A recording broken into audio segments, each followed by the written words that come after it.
باجماعت یا مغرب کی 7 رکعات ہیں، 3 فرض ہیں، 2 سنت موقدہ ہیں، 2 نفل ہیں، عشاء کی 17 رکعات ہیں، 4 پہلے جناب سنت غیر موقدہ ہیں، پھر 4 فرض ہیں مقیم کے لیے باجماعت، پھر 2 سنت موقدہ، پھر 2 نفل، پھر 3 وتر واجب، پھر 2 رکعات نفل.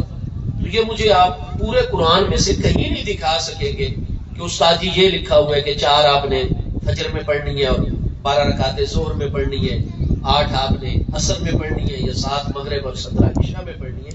ان رکعتوں کی تعداد قرآن پاک میں کہیں نہیں ہے. اسی طریقے سے نماز شروع آپ نے اللہ اکبر سے کرنی ہے، پھر آپ نے سبحانک اللہم پڑھنا ہے، پھر اعوذ باللہ، پھر بسم اللہ، پھر الحمدللہ پڑھنا ہے، پھر بسم اللہ پڑھ کے آگے قل هو اللہ یا کوئی سورت ملانی ہے، پھر اللہ اکبر کر کے رکوع کرنا ہے، پھر رکوع میں یہ تسبیح پڑھنی ہے. یہ چیزیں آپ کو ڈیٹیلز اور تفاصیل قرآن پاک میں کہیں نہیں نظر آئیں گی. یہ سب اللہ نے نماز کا بار بار حکم دیا، نماز کی اہمیت عظمت کو بیان فرمایا کہ میری بارگاہ کی حاضری تم پر ضروری ہے.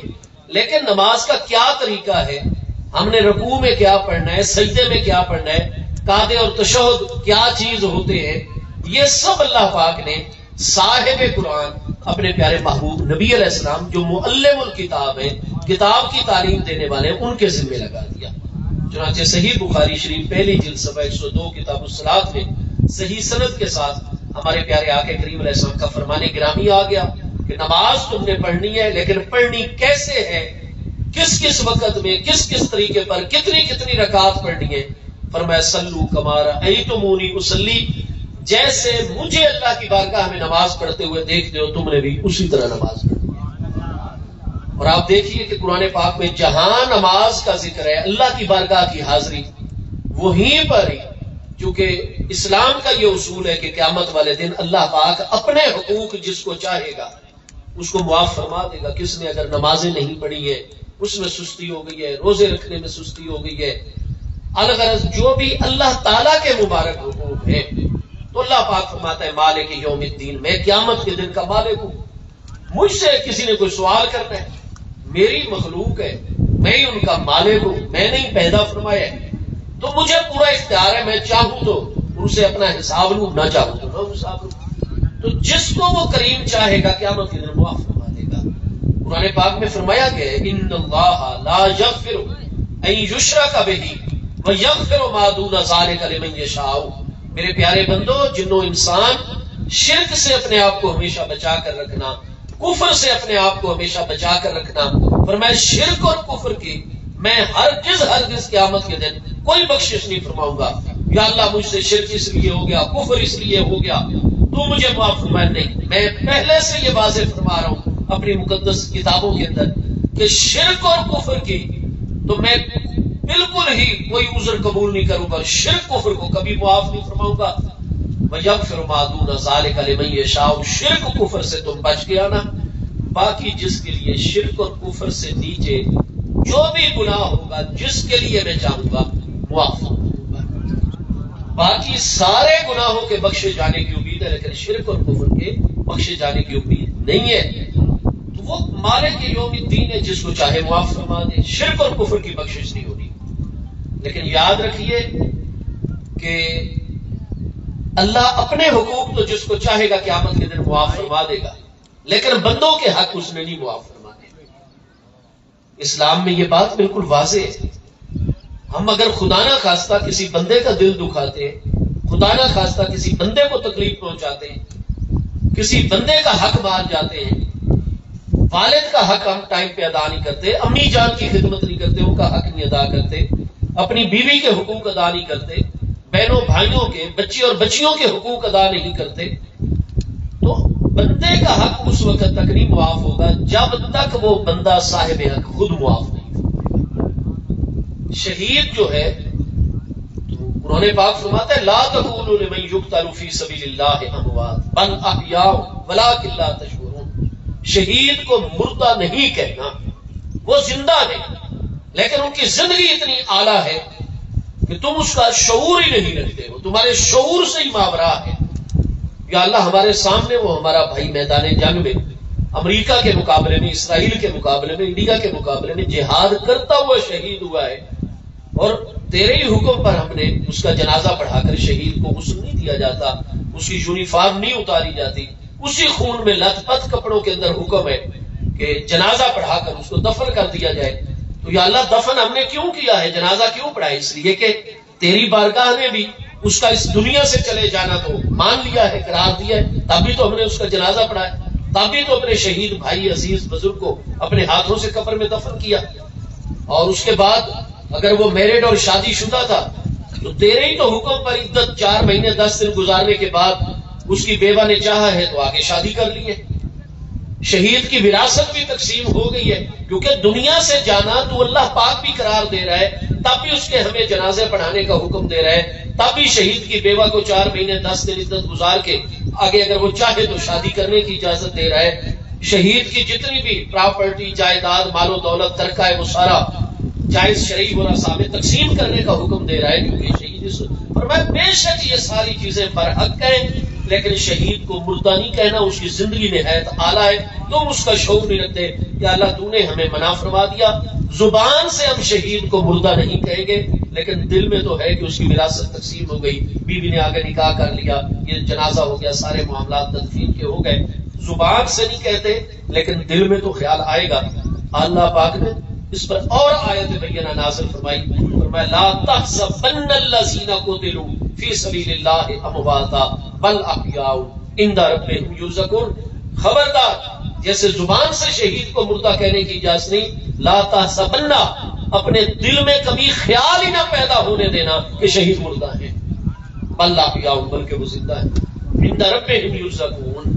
فرمایا وہ دنیاوی احکام جاری ہوئے، حقیقت میں وہ بالکل زندہ ہے.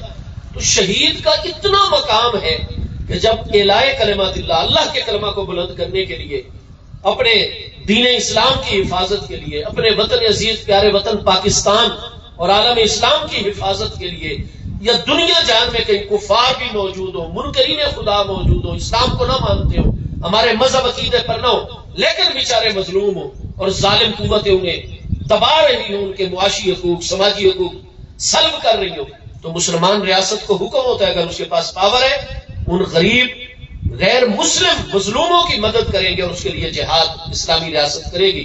تو الغرض انسانیت کی حفاظت کے لیے، اسلام کی خاطر، اپنے وطن عزیز کے ایک ایک جبے کی حفاظت کرتے ہوئے جو بھی بندہ جامع شہادت نوش پاتا ہے، حدیث صحیحہ میں اس کے خون کا پہلا قطرہ زمین تک بعد میں پہنچتا ہے، غفر لہ، اللہ پاک اپنے سارے کے سارے حقوق اس کو معاف فرما دیتا ہے، وہ بخشا جاتا ہے. لیکن الا حق العبد، لیکن وہ شہید بھی اگر والد کو تنگ کرتا تھا، امی کو پریشان کرتا تھا، بیوی کو تنگ کرتا تھا، اور بیٹوں کے حقوق نہیں ادا کرتا تھا، بیٹیوں کے نہیں حقوق ادا، بہنوں بھائیوں ہمسایوں کے، ہاں جی، تو شہید سارے کے سارے اس کے گناہ جو اللہ کی بارگاہ کے حوالے سے وہ معاف ہو جاتے ہیں.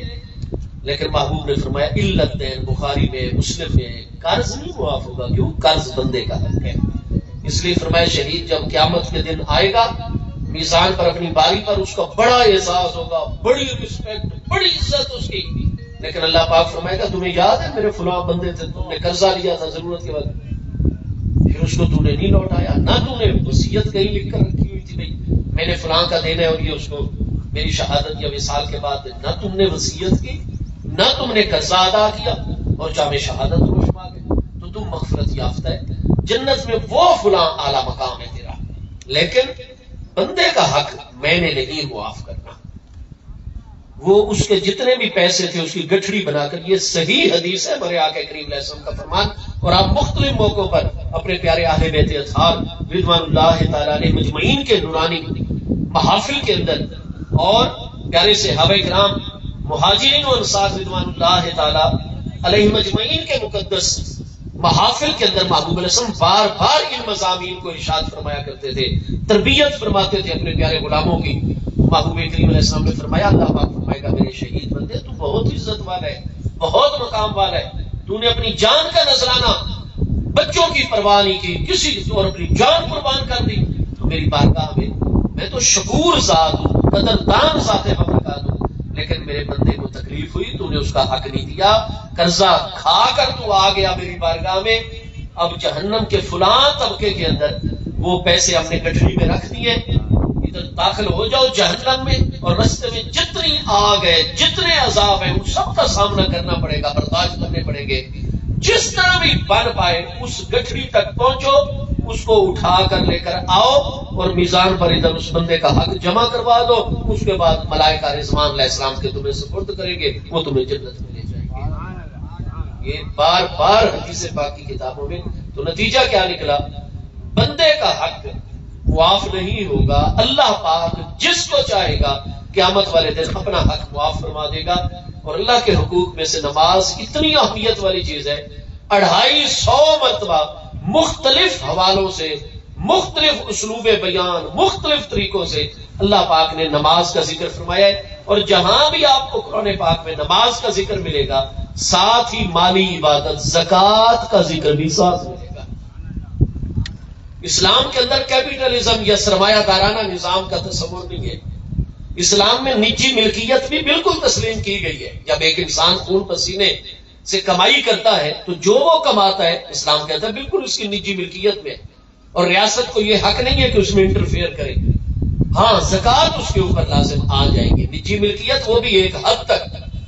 قرآن پاک فرماتا ہے اگر ایک طبقہ ایسا بننے لگ جائے جن کے پاس مال ہی مال ہو، انہی کے ہمسائی میں غریب کو بچے کے لیے جو ہے دوائی کے پیسے نہ ملے اور یہ 4-4 کروڑ روپے کی گاڑی رکھے، اسلام کہتا ہے اس کی اجازت نہیں ہے۔ نجی ملکیت میں مانتا ہوں، لیکن فیہ حق للسائل والمحروم، ریاست ایسا مالی نظام بنائے گی کہ ایک اشرافیہ کا طبقہ ابھر کر آ جائے اور وہ حکمران بن جائے، اور غریب بیچارہ پستا چلا جائے، اور اشرافیہ نئے نئے قوانین بنا کر صرف اپنے حقوق کی حفاظت کرے اور اپنے آپ کو مال و دولت بڑھاتا جائے، اور مزدور جس کی مزدوری سے سارا نظام چل رہا ہے۔ کارخانے کن کے ذریعے چلتے ہیں، زمینیں کن کے ذریعے سے آباد ہیں، رات 3 بجے کون پانی لگاتا ہے شدید سردی کے اندر، سانپ کون اپنے پاؤں کے نیچے رونتا ہے، بچھو سے ڈنگ کون کھاتا ہے پانی لگاتے ہوئے، ہل چلاتے ہوئے، وہ مزدور پیشہ طبقہ ہے، کاشتکار ہے، وہ بھوکے سے بھوکا مرتا جائے، اور یہ انہی کے خون پسینے سے۔ قرآن فرماتا ہے یسألونک ماذا ينفقون قل العفو، ریاست کے سربراہ کو حکم دیا کہ جتنی ضرورت کی چیزیں وہ رکھی جائیں، باقی جتنا زائد ہو وہ غریب طبقے کے اندر تقسیم کیا جائے اور ان کے مالی حقوق کا تحفظ کیا جائے۔ الغرض اللہ تعالی ہمیں اسلام کی طرف آنے کی توفیق عطا فرما دے، اور ہم ذرا غور و فکر سے کام لیں تو میرے پیارے مصطفیٰ علیہ السلام رحمت للعالمین کے دیے ہوئے مالی نظام سے بڑا دنیا میں کوئی اعلیٰ نظام آج تک وجود میں نہیں آیا ہے۔ جو بھی کوئی دوسرا، وہ چاہے سوشلزم ہے، چاہے وہ جناب کیپیٹلزم ہے، آپ جس کے اندر بھی پناہ لیں گے طبقاتی تقسیم ہو جائے گی اور معاشرہ دست و گریباں۔ اور اگر آپ اسلام کا نظام معیشت عملی طور پر لے آئیں گے جو قرآن حدیث اور خلفائے راشدین کے دور کا ہے، تو پھر بڑی جلدی چند سالوں میں ایسا نظام بن جاتا ہے کہ پھر زکوٰۃ دینے والے اپنے ہاتھ پر لے کر زکوٰۃ پھرتے ہیں، زکوٰۃ لینے والا کوئی نہیں ملتا کہ جی ہمارے پاس اللہ کی بڑی کرم نوازی ہے۔ اور یہ ہماری ریاستیں پابند ہیں، ہم معاشرے والے پابند ہیں۔ الغرض چونکہ اسلام غریب کے حقوق کا، مزدور کے حقوق کا تحفظ کرتا ہے، اس لیے آپ دیکھیں گے کہ اللہ نے جہاں اپنی 5 وقت نماز کی حاضری کا حکم دیا، نماز کے ساتھ ساتھ اللہ تعالیٰ نے زکوٰۃ کا ذکر ضرور کر دیا ہے۔ آپ ذرا ضلع خانیوال کی صرف زمینیں گن لیں، ایک ضلع کی، ایک ڈسٹرکٹ کی، ٹھیک ہے جی، اور پھر ذرا عشر تو نکالیں، کپاس کا عشر نکالیں، آپ گندم کا عشر نکالیں ڈسٹرکٹ کا۔ یہ ہمارے ریوینیو آفیسروں کو تو علم میں ہوتا ہے کہ اتنے ایکڑ پر گندم کاشت ہوئی ہے، گنا کاشت ہوا ہے، تل کاشت ہوا ہے، اب تلی بہت زیادہ کاشت ہو رہی ہے ہمارے علاقوں میں، تو ذرا اسی کا عشر ایک طرف جمع کر کے رکھے نا، کتنا بنتا ہے؟ سال کی زکوٰۃ تاجرین سے، دکانداروں سے ان سے زکوٰۃ لیں۔ آج جناب اتنی مہنگائی کر دی گئی ہے، صرف ایک ڈسٹرکٹ کی زکوٰۃ ہی وصول کر کے، عشر وصول کر کے پورے خانے وال ضلع میں گارنٹی ہے کوئی ایک بھی غریب نہیں رہے گا۔ لیکن ہم دوسروں کا نظام اڈاپٹ کرتے ہیں، ہم اپنے نظام کی طرف نہیں جاتے، ہم صرف کلمے کی حد تک ہے جو اسلام معاشی نظام دیتا ہے غریب۔ الغرض بات دوسری طرف چلی جائے گی، اسلام یہ فرما رہا ہے کہ اتنی اہمیت ہے غریب پروری کی کہ جہاں نماز کا ذکر آیا زکوٰۃ کا ساتھ جا گیا، کوئی 250 مرتبہ زکوٰۃ کا ذکر بھی موجود ہے۔ اقیموا الصلاۃ وآتوا الزکاۃ الذین یقیمون الصلاۃ ومما رزقناہم ینفقون۔ بار بار نماز کے ساتھ زکات. لیکن زکات سال کے بعد آنی ہے یا روزانہ شام کو حساب کر کے کوئی حصہ نکالنا ہے؟ قرآن میں تو کہیں بھی نہیں ہے کہ حال آ رہی ہے اور سال کے بعد زکات. قرآن میں تو کہیں نہیں ہے. یہ محبوب نے فرمایا ہے زکات 40واں حصہ ہوگی. کہیں ہے قرآن پاک میں ایسی آیت؟ نہیں. یہ مصطفیٰ علیہ السلام نے فرمایا ہے کہ جناب سال کے بعد 39 حصے تمہارے ہیں، 40 روپے میں سے 39 تمہارے، صرف 1 روپیہ تم نے اللہ کے لیے دینا ہے، اس کے بندوں میں دینا ہے. اس طریقے یہ زکات کے جتنے بھی کہ سونا ہوگا تو 7.5 تولے ہوگا تو زکات آئے گی. 7.5 تولے سے نیچے 7.25 تولے بھی کسی کے پاس ہے، 7.5 تولے میں سے ماشا بھی ابھی کم ہے، زکات نہیں آئے گی سونے پر. 7.5 تولے ہوگا یا اس سے زیادہ ہوگا، سال بعد 40واں حصہ زکات. 52.5 تولے 50 اور 2.5 تولے 52، 52.5 تولے چاندی ہوگی تو زکات آئے گی. اگر 52 تولے بھی ہے زکات نہیں آئے گی. یا پھر 52.5 تولے چاندی کی قیمت پاکستانی کرنسی آج کی، وہ ہماری اسٹیٹ بینک آف پاکستان میں گزشتہ رمضان میں بتایا تھا کہ 1,05,000 روپیہ 52.5. اب آج ہم کھانے وال صرافہ بازار سے معلوم کریں چاندی 1 تولہ کتنے کا، 2,000 کا آ رہا ہے، 2,500 کا. اس کو ہم نے ضرب دے دینی ہے 52.5 سے تو وہ 1 لاکھ اور جناب 20-30 ہزار بن رہا ہے. تو جو چھوٹا نصاب چاندی والے کو قیمت پہنچے گی، سال گزر جائے گا، قرضہ نہیں دینا، اب اس 1,20,25 ہزار پر جو ہے وہ زکات آ جائے گی 40واں حصہ. الغرض جہاں نماز کا ذکر ہے زکات کا ساتھ ہے، لیکن زکات کی جتنے تفصیلی مسائل ہیں وہ قرآن نے نہیں بیان فرمائے. حکم دیا ہے زکات کا، لیکن اس کی تمام تفصیلات نبی پاک علیہ السلام کے سپرد کر دی ہے کہ صاحب قرآن نے، میرے محبوب شارع ہیں معلم کتاب کے، وہ جو مسئلہ قرآن کے حکم کا تمہیں جس طرح فرمائے تم نے میرے حبیب کے حکم پر عمل کرنا ہوگا. تو 2 مسائل کے علاوہ، 2 مضامین کے علاوہ، نکاح ہے، طلاق ہے، ریاست کے حقوق عوام پر ہیں، عوام کی ریاست پر ہیں، جہاد کے مسائل ہیں جناب، اور دکانداری اور تجارت کے مسائل ہیں. الغرض باقی جتنے بھی 500 آیات احکام ہیں، 2 مضامین کے علاوہ باقی سارے مضمون اللہ تعالیٰ اصول اور ضابطے نازل فرما رہا ہے، لیکن اس کی تمام تفصیلات قیامت تک کے لیے وہ صاحب قرآن ہمارے پیارے آقا کریم علیہ السلام کے ذمہ لگا دیے. لیکن 2 مضمون ایسے اللہ پاک نے چاہا یہ صرف میرے محبوب نہ بیان کریں، محبوب بھی بیان فرمائے، لیکن ان سے پہلے میں خود اللہ پاک نازل فرماؤں گا تاکہ ان 2 مضامین کی اہمیت واضح ہو جائے اور کسی کو کوئی شک نہ رہ جائے اس مسئلے میں. اب وہ 2 مضامین کون سے ہیں جن کو اللہ پاک نے اتنی اہمیت عطا فرمائی کہ خود اول سے آخر تک قرآن پاک میں اللہ پاک نے ان کے متعلق ساری تفصیلات نازل فرما دی. ان میں پہلا مضمون ہے ادب مصطفیٰ کریم علیہ التحیات والتسلیم، محبوب علیہ السلام کی بارگاہ تسلیم. قرآن پاک نے فرمایا تم جتنے عابد بن جاؤ، زاہد بن جاؤ، نمازی، پرہیزگار، مجاہد، دنیا کی ہر خیر اور اچھائی تمہارے اندر آ جائے، لیکن اگر میرے پیارے محبوب علیہ السلام کی بارگاہ اقدس کے سامنے تمہاری آواز ہی اگر میرے حبیب کی آواز سے اونچی ہو گئی، انتحبط اعمالکم، تمہاری ساری کے سارے اعمال اور عبادات ضائع ہو جائیں گے. قرآن پاک 26ویں پارے سورہ الحجرات کی آیت بینہ میں واضح فرماتا ہے یا ایھا الذین آمنوا لا ترفعوا اصواتکم فوق صوت النبی ولا تجہروا له بالقول کجہر بعضکم لبعض ان تحبط اعمالکم وانتم لا تشعرون. میرے محبوب علیہ السلام تمہارے درمیان جلوہ گر ہوں، آپ کلام فرما رہے ہو، تم لوگوں سے کلام فرماتے ہوئے میرے حبیب علیہ السلام کی آواز مقدس اس محفل اقدس میں ایک حد تک بلند ہو رہی ہوگی، تم اپنے کانوں سے سن رہے ہوگے، پھر تمہیں اگر کچھ عرض کرنے کی ضرورت پیش آ جائے یا آپس میں کوئی بات کرنے کی ضرورت پیش آ جائے تو خبردار، جہاں میرے حبیب علیہ السلام جلوہ گر ہو، لا ترفعوا اصواتکم فوق صوت النبی، میرے پیارے محبوب نبی علیہ السلام کی پیاری آواز سے اپنی آوازوں کو اونچا مت ہونے دینا. ولا تجہروا له بالقول کجہر بعضکم لبعض، اور جیسے آپس میں تم بڑے فری ہو کر اونچی اونچی آواز میں ایک دوسرے سے کلام کرتے ہو، میرے حبیب کی بارگاہ میں ایک بار بھی کبھی بے تکلف نہ ہونا. یہ خوش آمدید.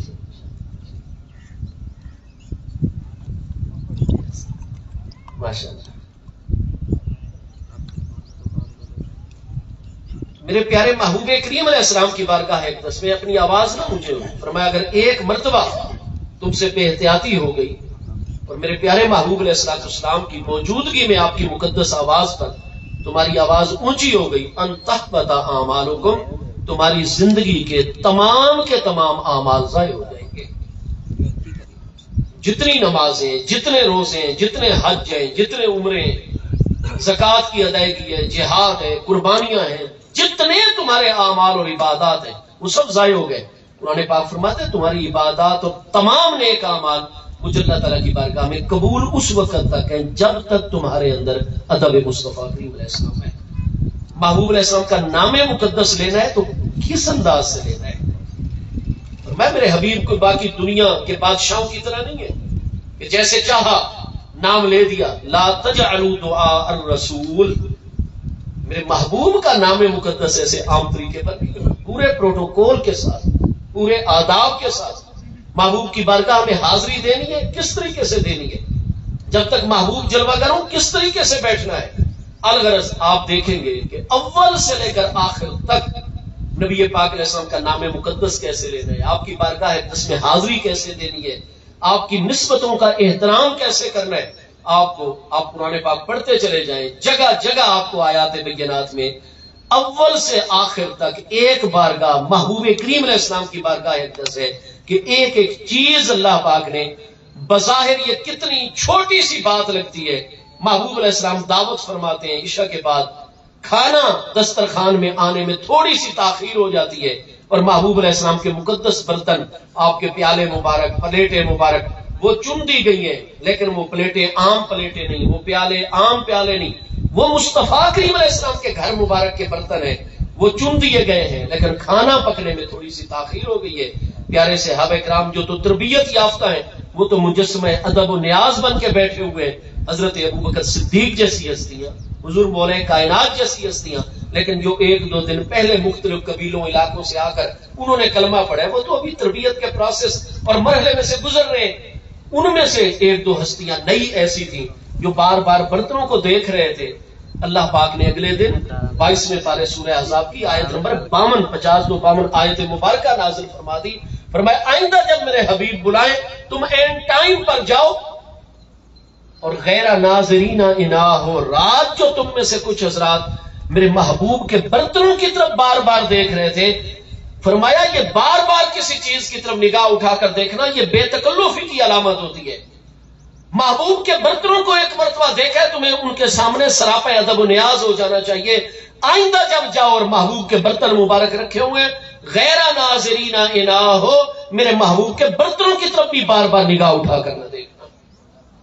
اسی لیے کتابوں میں لکھا ہوتا ہے آپ مدینہ طیبہ کی حاضری سے فیض یاب ہو، آواز اونچی کرنے کی اجازت نہیں ہے آستان مصطفیٰ علیہ السلام پر، اور آپ روضہ مقدسہ میں حاضر ہو، مسجد نبوی شریف میں حاضر ہو تو آپ کو ایسے گردن اونچی کر کر کے مسجد شریف کی اندرونی چھت دیکھنے کی بار بار اجازت نہیں ہے، بس ایک مرتبہ نگاہ چلی گئی ہے وہی کافی ہے۔ یہ ادب کے تقاضے، اللہ پاک فرماتا ہے دسترخوان زمین مبارک پر لگا ہوا ہے محبوب کے گھرانہ اقدس میں اور اس پر برتن چن دیے گئے، غیر ناظرین اناہ ہو۔ اگر بار بار محبوب کے پیالوں کی طرف بھی دیکھو گے یہ لاپرواہی اور بے فکری کی علامت ہے۔ میرے محبوب کے پیالے کے اگر بھی کوئی ادب نہیں کرے گا یا بے فکری کا مظاہرہ کرے گا مجھے اللہ پاک کو گوارا نہیں ہوگا۔ تو جس محبوب کے گھرانے کے برتنوں کے آداب سکھانے کے لیے اللہ پاک نے قرآن میں آیتیں نازل فرما دی ہیں، اس محبوب کی بارگاہ کا کتنا ادب ہوگا۔ تو پہلی چیز ہے ادب مصطفیٰ کریم علیہ السلام کہ قرآن پاک میں اس مضمون کو اتنی اہمیت دی گئی، اول سے آخر تک خود اللہ پاک نے آیت اور پورے قرآن میں آیات احکام میں آپ دیکھ رہے ہیں محبوب کی بارگاہ کے ادب کے بعد، محبوب کی نسبتوں کے احترام کے بعد جو اگلا دوسرا مضمون ہے جس کو اول سے آخر تک اللہ پاک نے قرآن میں نازل فرمایا تاکہ کسی مسلمان کو شک نہ رہے اور کوئی مسلمان اس میں عمل کرنے کے حوالے سے کبھی بھی غفلت اور سستی کا شکار نہ ہو، وہ دوسرا اہم ترین مضمون ہے والدین کا احترام، والدین کا ادب اور والدین کی خدمت۔ اماں جان اور ابا جان سے بات کیسے کرنی ہے؟ وہ جہاں موجود ہوں، والد گرامی کسی انسان کے موجود ہوں، امی جان جہاں موجود ہوں، بیٹے اور بیٹی نے وہاں کیسے حاضری دینی ہے؟ قرآن پاک نے واضح طور پر ارشاد فرمایا کہ جب اپنے والد کے سامنے جانا ہے، اپنی والدہ محترمہ، تو جتنا بھی بڑے عہدے والا انسان ہے، تو جتنا بھی معاشرے میں قدر و منزلت رکھنے والا انسان ہے، جتنا تو مالدار اور بڑا جناب تو سفید کپڑیا موجود ہے، سفید پوش موجود ہے، لیکن والد گرامی جہاں موجود ہوں، امی جان موجود ہوں، قرآن نے فرمایا وَخْفِضْ لَهُمَا جَنَاحَ الذُّلِّ مِنَ الرَّحْمَةِ، جیسے ہی ابا جان اور امی جان کے سامنے جانا ہے، فرمایا اپنی عاجزی والے دونوں بازو اور کندھے ان کے درمیان دل کی پوری نرمی کے ساتھ بچھا دیں گے۔ ہم انسانوں کی اکثر قوت اور طاقت کا اظہار ہمارے بازوؤں کے ذریعے سے ہوتا ہے۔ فرمایا اور جہاں بھی اسلام تمہیں اجازت دیتا ہے، قانون تمہیں اجازت دیتا ہے، معاشرتی اخلاق تمہیں اور مربت انسانی تمہیں اجازت دیتی ہے، تم بے شک اپنی جسمانی قوت اور طاقت کا وہاں مظاہرہ کرو، لیکن جہاں والد گرامی موجود ہو، امی جان موجود ہو، تو جتنا طاقتور بیٹا ہو جائے وہاں جاتے ہی فرمایا تمہارے دونوں کندھے اور بازو پوری دل کی نرمی کے ساتھ ان کے سامنے جھک جانے چاہیے۔ والد کے سامنے بیٹے کو ایسی پوزیشن اور حالت بنا کر کھڑے ہونے یا بیٹھنے کی اجازت نہیں جس میں اس کی جسمانی قوت کا اظہار ہو رہا ہو۔ فرمایا تمہارا سر بھی جھک جائے، گردن بھی، کندھے بھی جھک جائیں، اور مجسمہ ادب و نیاز بن کے جب تک والد صاحب موجود ہے، امی جان موجود ہے، ان کے سامنے کھڑے ہونا یا بیٹھنا ہوگا۔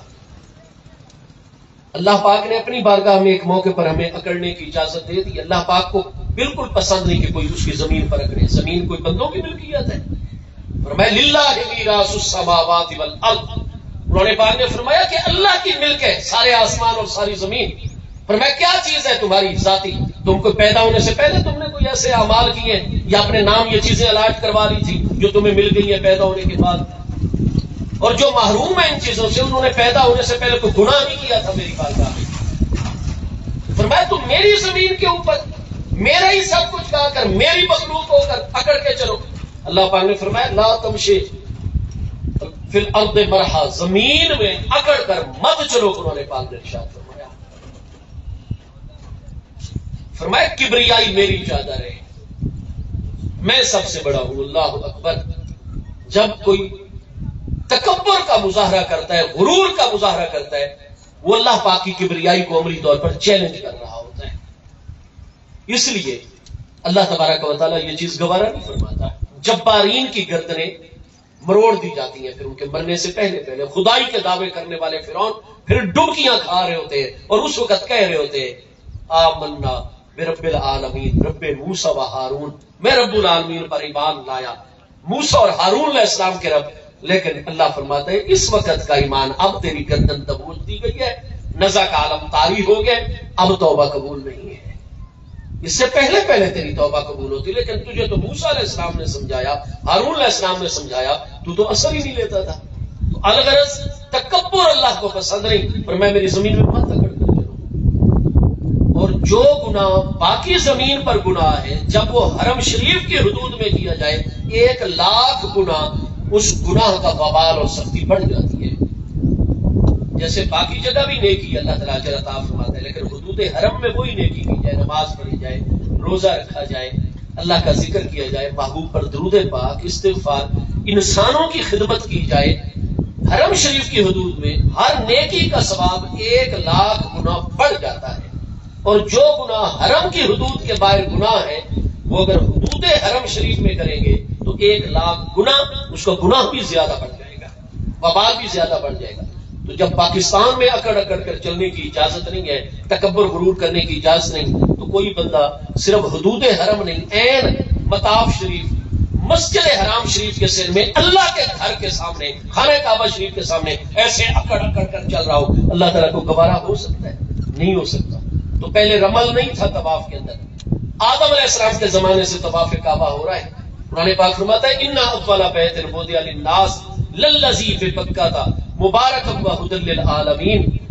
فرمایا انا اول بیت وضع للناس، بے شک زمین کے اوپر تمام کی تمام انسانیت کے لیے سب سے پہلا اللہ کا گھر اور مرکز للذی ببکۃ، یقینی طور پر وہ یہ جو مکہ مکرمہ کے اندر ہے، مبارکن، فرمایا بیت اللہ تعالی خانہ کعبہ شریف ہر لمحہ اپنے ہر اعتبار سے برکت ہی برکت والا ہے، وہ مجسم برکت ہے، ہدی للعالمین، تمام عالمین کے لیے ہدایت کا ذریعہ ہے۔ تو بھائی آگے پیچھے پاکستان اور خانے وال میں ہم اکڑ کر نہیں چل سکتے، سب سے بڑا گناہ کبیر ہے، ہم اللہ کی کبریائی کو چیلنج کر رہے ہیں، نہیں اللہ کو یہ بات گوارا۔ تو آدم علیہ السلام سے لے کر محبوب علیہ السلام کے دور مقدس تک ذی قعدہ کے مہینے سن 7 ہجری سے پہلے آپ جتنی کتابیں اس حوالے سے پڑھ لیجئے آپ کو کہیں رمل طواف میں نظر نہیں آئے گا. عاجزی انکساری سے اللہ کا ذکر کرتے ہوئے طواف کعبہ کیا جاتا تھا. ٹھیک ہے جی. لیکن ہوا یہ کہ سن 6 ہجری کے ذی قعدہ کے مہینے میں محبوب علیہ السلام نے ایگریمنٹ فرمایا اہل مکہ کفار مکہ سے، جس کو صلح حدیبیہ کہا جاتا ہے. اس کے نتیجے میں محبوب واپس مدینہ طیبہ آ گئے. اگلے سال معاہدے کے مطابق پھر 500 کلومیٹر کا سفر فرما کر 1500 صحابہ کرام کے ساتھ ذی قعدہ سن 7 ہجری محبوب عمرۃ القضاء کے لیے تشریف لائے. اب 500 کلومیٹر کا تقریباً سفر کیا ہوا ہے. آج کل کی سہولتیں تو تھی نہیں، بڑی تھکاوٹ ہے، گرد و غبار، یہ ساری چیزیں برکت اور شرف حاصل کر رہی ہیں اس نورانی قافلے سے. اہل مکہ نے بالکل معاہدے کے مطابق 3 دن کے لیے مکہ شریف خالی کر دیا. جتنے عوام تھے ان سب کو سرداران مکہ کا معاہدے کے مطابق حکم ہو گیا وہ اپنی گائے، بکریاں، تنبے وغیرہ، بستر، ضروری برتن، کھانے پینے کی چیزیں اور سامان لے کر 3 دن 3 راتوں کے لیے ابو قبیس پہاڑی پر چلے گئے. مکہ شریف خالی، صرف تاجر اور دکاندار رہ گئے کہ نبی علیہ السلام کے ساتھیوں کو جس چیز کے خریدنے کی ضرورت ہو کھانے پینے کی وہ انہیں موقع پر مل جائے. دکاندار دکانوں میں موجود رہے، تاجر حضرات اپنا سامان لے کر موجود رہے 3 دن. یا مکہ شریف کی کفار کی جانب سے انتظامیہ موجود رہی تاکہ انتظامی امور و معاملات کو وہ سنبھال سکے. عوام ساری مرد و خواتین بچے کوہ ابی قبیس پر چلے گئے. اب صرف انتظامیہ کے لوگ ہیں یا دکاندار اور تاجر ہیں. محبوب علیہ السلام جیسے ہی مسجد حرام میں داخل ہوئے تو آپ نے دیکھا کہ حضرت ابو سفیان جو ابھی تک اسلام نہیں لائے، اگلے سال فتح مکہ کے بعد اسلام لائے، یا فلاں جتنے بڑے بڑے سردار ہیں وہ سب دیکھ رہے ہیں محبوب کے غلاموں کو. تاجر حضرات دیکھ رہے ہیں. محبوب علیہ السلام مسجد حرام میں داخل ہو کر طواف شروع کرنے سے پہلے رک گئے. آپ نے فرمایا ہم نے 500 کلومیٹر کا تقریباً سفر کیا، تھکاوٹ ظاہر ہو رہی ہے کئی عزیزوں پر، اور یہ اللہ کے دشمن ہیں، کفار ہیں، ان کے سامنے ہماری کوئی جسمانی کمزوری کا اظہار نہیں ہونا چاہیے. فرمایا آدم علیہ السلام سے لے کر آج تک 7,500 سالہ گزشتہ تاریخ انسانی میں کبھی ایسا نہیں ہوا. لیکن مجھے اللہ کے محبوب کو گوارا نہیں کہ کافر ہمیں دیکھ رہے ہو دشمنان خدا اور ہم ذرا ڈھیلے ڈھالے ہو کر چلے اور یہ خوش ہوں کہ ادھر مدینہ شریف میں جا کر تو ان کی جسمانی طاقت نہیں رہی، شاید ان کے پاس کھانا تھوڑا ہوتا ہے، وسائل تھوڑے ہوتے ہیں. ہماری کسی جسمانی کمزوری کا اظہار کافروں کے سامنے نہیں ہونا چاہیے، ہمارے کسی عمل سے کافروں کو خوشی نہیں ہونی چاہیے. ہاں جی. محبوب نے فرمایا میں اللہ کا محبوب بھی فی الاشواط الثلاثۃ الاول، پہلے 3 چکروں میں یہاں سے لے کر وہاں تک میں بھی اکڑ اکڑ کر سینہ مبارک نکال کر بازو لہرا کر میں بھی اکڑ اکڑ کر چلوں گا. میرے غلاموں تم بھی اکڑ اکڑ کر چلو تاکہ کافروں کو میسج کنوے ہو جائے، پیغام پہنچ جائے ہم کمزور نہیں ہیں. اب آگے پیچھے اکڑنا جائز نہیں ہے. تو حرم شریف میں تو جو بھی پروہیبٹڈ ممنوع گناہ والی بات ہو وہ تو لاکھ گنا زیادہ گناہ بن جاتی ہے. لیکن اب یہ اللہ کے محبوب کا حکم ہو گیا. محبوب نے بھی 3 چکروں پہلوں کے اندر اکڑ اکڑ کر ایک حد سے اگلی حد تک طواف کیا. 1500 پیارے صحابہ کرام کی سینہ نکال کر بازو اکڑا کر، اور ایسے ہمارے جیسے پرچم کے اترنے کی شام کو واگا بارڈر پر تقریب ہوتی اور ہمارے رینجر کے جوان جناب ایسے بازو اکڑائے ہوئے سینہ نکالا ہوا، رمل اس کو عربی میں کہتے ہیں، رمل کر کے محبوب بھی چل رہے. کافی اتنی طاقت ہے ان کے اندر. اب یہ اکڑنا ہے ناجائز، لیکن چونکہ محبوب کی منشا ہو گئی، محبوب کی چاہت ہو گئی، محبوب کا حکم ہو گیا. محبوب نے تو صرف خاص حالات میں ایک مرتبہ یہ عمل کیا. اللہ پاک نے وہی خفی نازل فرمائی، محبوب آپ کا میرے دروازے پر آ کر یہ اکڑنا بھی مجھے اللہ کو اتنا پیارا لگا، اب قیامت تک جو اکڑے گا اس کی حاضری قبول کروں گا ورنہ حاضری نہیں کروں گا. محبوب سے اتنی محبت ہے اللہ پاک کو کہ جو چیز سب سے زیادہ اللہ پاک کو ناراض کرتی ہے وہاں حالات کا تقاضا بن گیا تھا. محبوب کو وہ اللہ تعالیٰ نے اختیار عطا فرمائے، وہ مقام قرب، وہ مقام محبوبیت ہے. فرمایا 3 چکروں میں رمل کیجیے. اب قیامت تک رمل کیا جاتا ہے طواف میں، پہلے 3 چکروں کے اندر.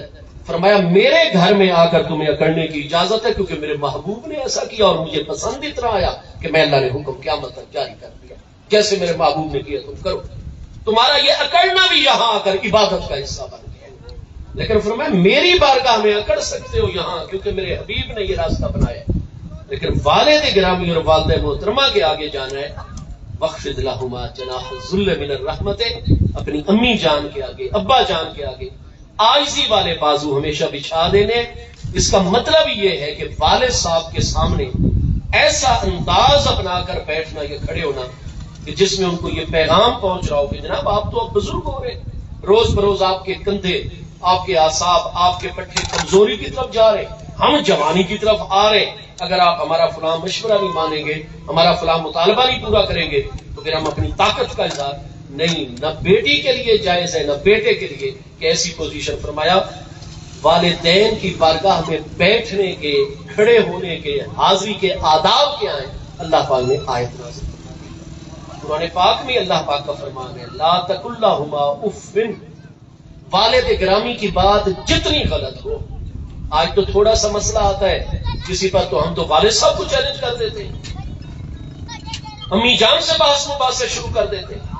اور قرآن پاک کی تعلیم اس حوالے سے یہ ہے ہر اولاد کو، ہر بیٹے بیٹی کو، چاہے وہ جتنا پڑھا لکھا ہو، جتنا مقام و مرتبے والا ہو، کہ والد کا موقف غلط بھی ہو، والدہ کی سوچ خدا نہ خواستہ غلط بھی ہو، بیٹے کو اجازت نہیں ہے کہ وہ ان سے بحث مباحثہ کرے اور دلیلیں قائم کرنے لگ جائے. فرمایا لا تقل لہما اف.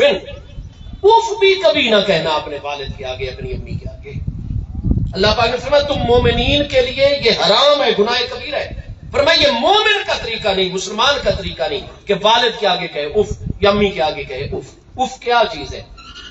عربی زبان میں قرآن پاک نازل ہو، اف عربی زبان میں کلمہ افسوس ہے.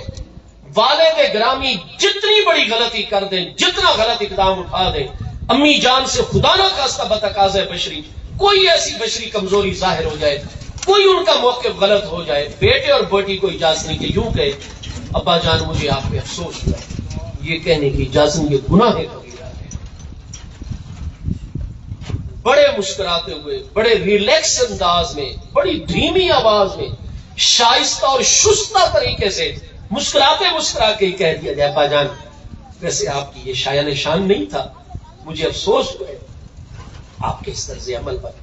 امی جان ویسے آپ سے یہ توقع نہیں تھی کہ آپ بھی ایسا کریں گے، آپ بھی یہ بات کریں گے، مجھے افسوس ہوا ہے. اتنی بات بڑے پیارے انداز میں اللہ پاک فرماتا تم میرے نافرمان ہو، میں نے منع کیا تھا لا تقل لہما اف. والد اور والدہ کے آگے اف بھی نہیں کہنا. فرمایا یہ کافروں کا طریقہ ہے، نافرمانوں اور ناشکروں کا طریقہ ہے. قرآن پاک میں کافر کا کفر تک جب بیان کر دیا گیا، اس سے بڑی تو کوئی خرابی نہیں، لیکن ساتھ ہی اللہ پاک نے فرمایا یہ ایسا کافر ہے وہ مجھے اللہ کا یا میرے حبیب کا احسان کہاں مانے جس امی نے اتنی محنتوں سے اس کو پالا پوسا، والد نے اتنے احسانات کیے. یہ تو کالا لے ابا وہی ہے اف لکما. یہ کافر تو اپنے والد کو جب اس کو موقع ملتا ہے، امی کے بارے میں موقع ملتا ہے، کہتا ہے اف لکما، تم پر اف اور افسوس ہے. یہ کافر کی مذمت میں یہ کلمات ہے قرآن پاک کے اندر کہ کالا لے ابویہ ہے اف لکما. یہ تو اپنے والدین کو کہتا ہے کہ تم پر اف ہے. مومن کا یہ طریقہ نہیں ہو سکتا. اسلام نے یہ بتایا کہ جتنے والد کا موقف غلط ہو جائے، والدہ کا موقف غلط ہو جائے، بیٹے بیٹی کو اجازت نہیں، ہاں وہ ایسا کرے. اگر دادا جان خوش قسمتی سے زندہ ہے اور ابھی اتنے بوڑھے نہیں ہو گئے، ان کی عقل صحیح کام کر رہی ہے، بات کو وہ سمجھتے ہیں، کر سکتے ہیں بات، نانا جان موجود ہے، تایا جان، بڑے چچا جان موجود ہے، پھوپھا خالو، یہ رشتے موجود ہیں، اور رشتہ موجود ہے بزرگوں میں. والد صاحب کے استاذ ذی وقار زندہ موجود ہیں، ان کے پیر و مرشد ماشاءاللہ موجود ہیں، والد صاحب کے فرینک اور بے تکلف دوست احباب موجود ہیں. بیٹوں کو حکم ہے اگر وہ دیکھتے ہیں کہ اگر یہ بات کریں گے والد صاحب کے دل پر منفی اثر ہوگا، ان کو تکلیف پہنچے گی، اور ہم تو اف بھی نہیں کر سکتے، وہ غلط بات بھی اگر کریں گے آگے ہم تو ان کو نہیں، ہمیں قرآن نے منع کر دیا ہے، اور ہم مومن مسلمان نبی علیہ السلام کے غلام ہیں. لہذا دوسرا چینل اختیار کیا جائے، والد صاحب کے دوستوں کے پاس جایا جائے، ان کے پیر و مرشد جس امام صاحب کے پیچھے وہ پنجگانہ نماز جمعہ عیدین محبت سے پڑھتے ہیں ان کے پاس چلا جائے. الغرض قرآن فرماتا ہے کوئی دوسرا چینل اور ذریعہ استعمال کر کے ان کے سامنے بیٹھ کر پوری قوت سے اپنی دلیلیں پیش کر دو، اپنا موقف سمجھا دو. وہ جا کر تمہارے والد اور والدہ سے بات کر کے تمہاری بات منوا دیں. بیٹے اور بیٹی کو اجازت نہیں کہ والد اور والدہ کی غلط بات یا غلط عمل پر اتنا ہی کہہ سکے کہ ابا جی مجھے افسوس ہے. اگر جب تک والدین زندہ ہیں ان کا ہر طرح احترام، ان کا ادب، ان کی خدمت. قرآن پاک کا ہمیں یہ درس ہے. میں آخری بات عرض کروں، ٹائم ہو گیا. فرمایا یسألونک ماذا ينفقون قل ما انفقتم من خیر فللوالدین والاقربین. فرمایا میرے حبیب علیہ السلام، مجھے اللہ کو بڑا آج پسند آیا ہے. آپ کے بہت سارے گھرانے مقدس بنی ہاشم کے افراد، اہل بیت اطہار کے مرد حضرات، پیارے صحابہ کرام مہاجرین و انصار کے کئی مرد حضرات آ کر آپ سے سوال کر رہے ہیں ماذا ينفقون. حضور اب آپ کی برکت سے ایسی اللہ کی رحمتیں ہو گئی ہیں، ہمارے کاروبار سیدھے ہونے لگ گئے مدینہ شریف میں، اور اب یومیہ ہم اپنا خرچہ نکال کر کوئی چاندی کا آدھا درہم، چوتھا حصہ، پورا درہم ہمیں اب بچنے لگ گئے. اور حضور ہم وہ امت ہے کنتم خیر امت اخرجت للناس، ہم تو لوگوں کی رہنمائی کے لیے مال و دولت جمع کرنا تو ہمارا شیوا اور مقصود ہی نہیں. لیکن حضور اب یومیہ تھوڑے تھوڑے پیسے جمع ہونے لگ گئے، اب ان پیسوں کا کیا کیا جائے. اللہ پاک کو یہ سوال اتنا پسند آیا، اللہ پاک نے خود آیت مبارکہ نازل فرمائی. فرمایا کل، میرے حبیب علیہ السلام آپ فرما دیجیے اپنے پیارے گھرانے کے افراد کو، اپنے غلاموں کو، ما انفقتم من خیر فللوالدین والاقربین، جو مال و دولت بھی تم نے خرچ کرنا ہو فللوالدین، سب سے پہلے خرچ کرو گے تو اپنے والدین کے اوپر خرچ کرو گے. آج ہم اپنے دوست احباب میں بہت زیادہ خرچہ کرتے ہیں. آپ کیجئے، اس چیز سے آپ کو دین نہیں منع کرتا، لیکن درجہ بدرجہ حقوق ہے. تو ہمارے دوست کے لیے تو ہماری جان بھی حاضر ہو، مال و دولت بھی حاضر ہو. لیکن اگر ضعیف والد گرامی بیماری میں مبتلا ہے، اس کی جا کر ہم عیادت ہی نہیں کرتے، تھوڑی دیر اس کو کمپنی نہیں دیتے، اس کے ساتھ نہیں بیٹھتے، اس کے علاج معالجے کی طرف توجہ. حالانکہ قرآن نے فرمایا ما انفقتم من خیر فللوالدین، ہمارے مال و دولت پر سب سے پہلا ہمارا حق ہے. تو قرآن نے فرمایا وہ تمہارے والد گرامی کا ہے، تمہاری والدہ محترمہ کا ہے. پھر جو بچ جائے للاقربین، پھر جو تمہارے سب سے اقرب، یہ قرب سے سپرلیٹو ڈگری ہے. سب سے زیادہ قریبی کون ہوتا ہے؟ والد کی طرف سے ہمارا بھائی ہوتا ہے، بڑا یا چھوٹا. ہمیں اللہ نے کاروبار دے دیا، مال و دولت دے کر آزما رہا ہے. ہمارا بھائی اگر مسکین ہو گئے، غریب ہو گئے، اس کا مذاق نہیں بنانا، اس سے رشتہ توڑنا نہیں ہے. اللہ پاک فرماتا ہے والدین کی ضرورت پوری کر کے سب سے پہلے اپنے اس بھائی کی ضرورت پوری کر، اپنی اس بہن کی ضرورت پوری کر، اپنے بھتیجوں کی ضرورت پوری کر، بھانجیوں کی اور بھتیجیوں کی، اپنے خالہ زاد بھائیوں بہنوں کی، پھوپھی زاد بہنوں بھائیوں کی، چچا زاد بہنوں بھائیوں کی. قرآن پاک میں ترتیبی مال و دولت کی تقسیم کی ہے. ما انفقتم من خیر فللوالدین والاقربین، آگے فقراء اور مساکین کا ذکر ہے. ساری دنیا کے فقیر محتاج مسکینوں کا بعد میں حق ہے، ہمارے مال و دولت پر سب سے پہلا حق ہے ہمارے والدین کا ہے، اور ہمارے رحمی رشتوں کا حق ہے سب سے زیادہ. جب تک یہ ہستیاں زندہ ہے، والدین خدمت، ان کی دل جوئی، اور اگر وہ ہماری زندگی میں وصال پا جائیں تو ہمیشہ ان کی خیال کرنا اس حوالے سے کہ ان کی قبر شریف پر حاضری دینا، ان کی قبر کی حفاظت کرنا، ان کے دوستوں کے ساتھ وہی محبت والے تعلقات قائم رکھنا، اور دعائیں مسلسل کرنا، اور نیکیاں کر کر کے ثواب پہنچاتے رہنا. یہ وہ حقوق ہے جو ہمارے والدین کے زندگی میں بھی ہمارے اوپر لازم رہتے ہیں، اور ان کے وصال کے بعد بھی ہمارے اوپر لازم رہتے ہیں. اللہ تبارک و تعالیٰ کی بارگاہ ایک میں دعا ہے، اللہ پاک ہم سب کی حاضری قبول و منظور فرمائے. ہمارے نہایت ہی محبت والے احباب ہیں، مہربانان، جناب بھائی ماہر اللہ دتا صاحب، ماہر محمد عمران صاحب، ماہر محمد یاد صاحب، اور جتنے بھی ان کے چچا ہیں، اللہ پاک صحت سلامتی قوت عافیت کے ساتھ پورے گھرانے کی عمروں میں برکت رکھے. ماہر محمد نواز صاحب محترم، بہت ہی زیادہ محبت والی شخصیت، اللہ پاک ان کے درجات بلند فرمائے، اللہ تعالیٰ بخشش و مغفرت فرمائے. اور میں دیکھتا ہوں ہمارے اس علاقے میں خانے بار اور جوار میں کہ جہاں بھی کوئی خوشی کا موقع ہوتا ہے، کوئی ایسا امتحان کا موقع، ہمارے